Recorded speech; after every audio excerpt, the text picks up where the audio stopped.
Hello guys, good day. Now I've got a bit of a Le Creuset party going on here, and today I want to show you this 31 centimeter Le Creuset oval Dutch oven in the cerise color or the cherry red. Now again, I bought this just to make a YouTube video, and I paid 150 euros for it. It was 100% brand new with box and papers and the packaging. So if you are interested to acquire this piece, I will happily sell it to you for the same price of 150 euros.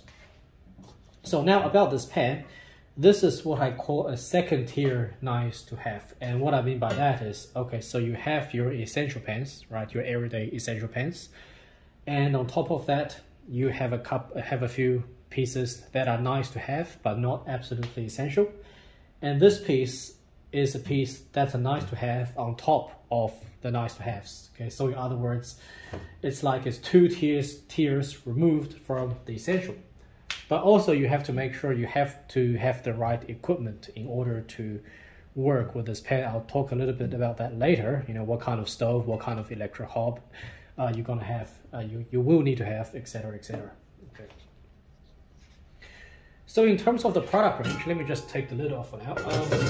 In terms of the product range, these come in anywhere between 25 to 40 centimeter sizes, and that's the widest diameter of the oval.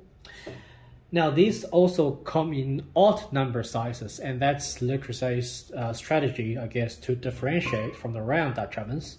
So the round pieces, they come in even numbers, 24, 26, 28, 30, blah, blah. And the oval Dutch ovens, they come in odd numbers, okay? So I think the smallest they have is 25, and the largest they have is 40. So the 40 is the only one that comes in an even number, and I think that's because they don't make the round Dutch ovens in that size. And so again, this is the 31 centimeter model. So it's kind of in the middle of the range. It's not the smallest, it's not the biggest, it's kind of sits in the middle. But I also will not buy anything smaller than that. Okay, I'll talk a little bit about why that is later on. The price for this piece is approximately 230 euros, which is comparable to the 28 centimeter Dutch oven, the round Dutch oven, this one here. So these are kind of comparable in price. And if you compare it to the 30 centimeter round Dutch oven, it is about 20 to 30 euros cheaper, but they are all kind of similarly priced between, let's say, 200 to 250 euros. So first, we're going to do a size comparison. Now, so again, this is 31 centimeter oval. This is the 30 centimeter Le Creuset round wide Dutch oven, or they call it the low Dutch oven.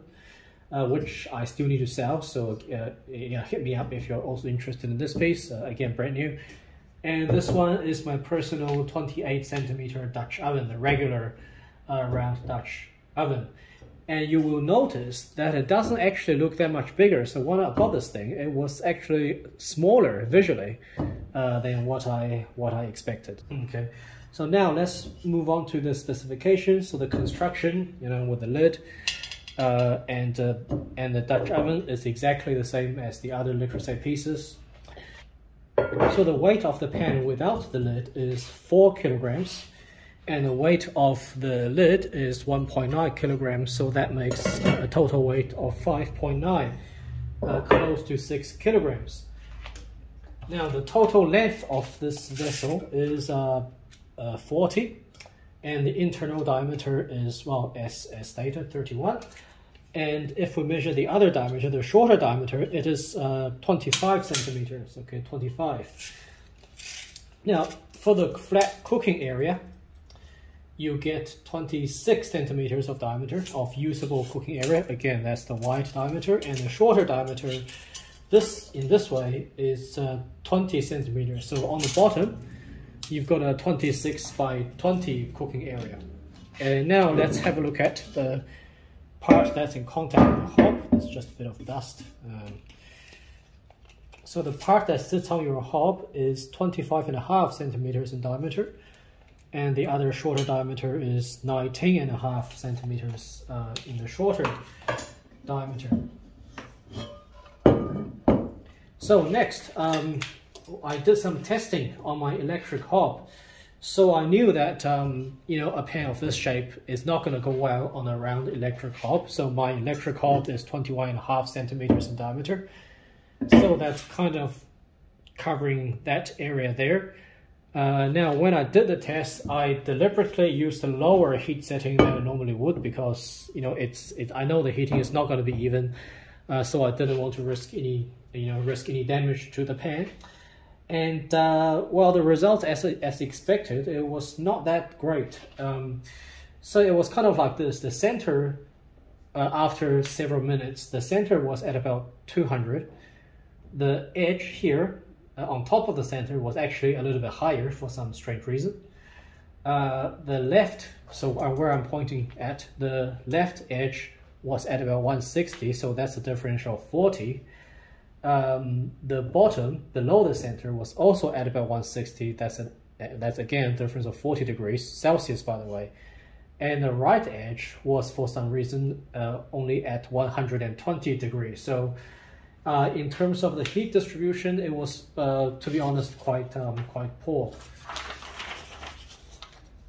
Now, the dislikes and disadvantages. Well, there's nothing that I really specifically dislike about this shape. I mean, this pan is obviously Le Creuset's choice to make a pan in this shape. The only thing I would say here is, again, this is not an essential piece. This is a nice-to-have piece on top of the first layer of nice-to-have pieces.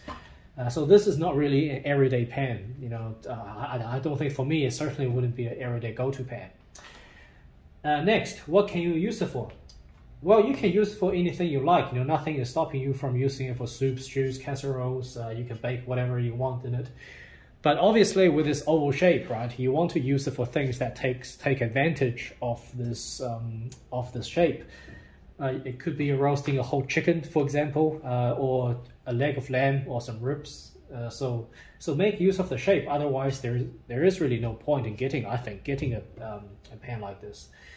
So the final question is, should you actually get one? Well, personally, I would not.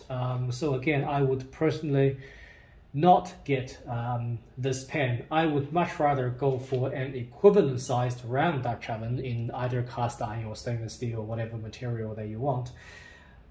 Because think about it like this, right? Especially if we compare to the 30 centimeter round wide Dutch oven or even this 28 centimeter Dutch oven. This is 31 centimeters in diameter. This is 30, so it's basically the same in diameter. But you are reducing the usable space, the usable diameter in the other direction, right? So I don't know if I can put this on top of this. No, it's not going to fit in there, but yeah, but you know what I'm saying. It's basically why you are limiting yourself in the usable surface, in the usable bottom area, by choosing a pan that has an oval shape, right? If you get this 30 centimeter round wide Dutch oven or a 30 centimeter, regular Dutch oven, you've got basically the same diameter and you've got more space.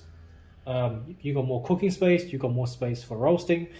So we can say that, okay, this shape and maybe better to roast a chicken or roast a leg of lamb, but there's no reason why you can't also do it in the round Dutch oven of the same diameter. So that would be my argument for why I think this is really a nice to have on top of a nice to have. It's I mean, I would not even get one at all. Just sorry, but that's just my honest opinion. Okay, so I hope you enjoyed the quick look at this oval Dutch oven, beg your pardon, oval Dutch oven, and I'll see you in the next video.